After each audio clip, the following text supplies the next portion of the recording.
Okay guys, magandang umaga. Ito ulit tayo, maglilis tayo ng saging kahit umuulan kasi kailangan maagad sila at ma-maintain na yung nila kalinisan.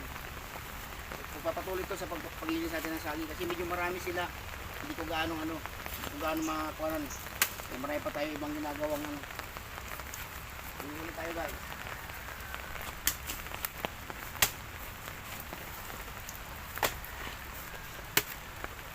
Mga pinagtibaan niya naano ko para kataba.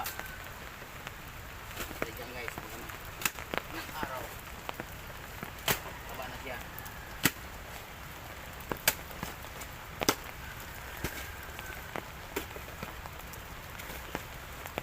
Lalagay ko lang sa mga puno niya para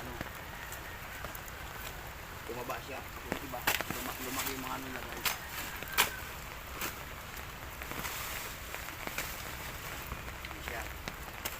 Para pagdating ng araw, mas malalaki ang bunga niya.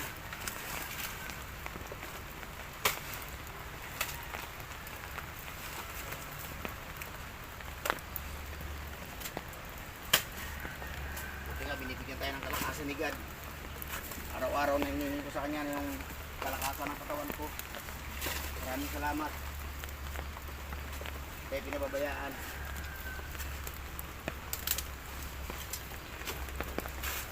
Wait, panibagong pag-asam naman to.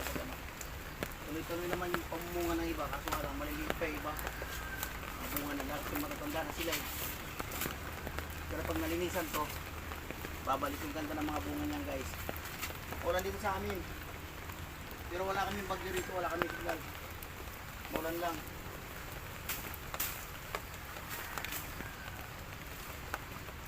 Yan na guys, hindi malinis na isa. Tuloy-tuloy natin paglilinis niyan para dito tayo sa diba. Guys, marami din sila. Kaya hindi ko gaano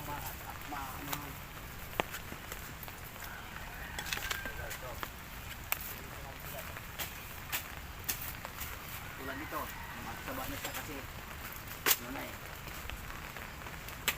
nilinis na siya. Yung mga bagong suri mataba na siya.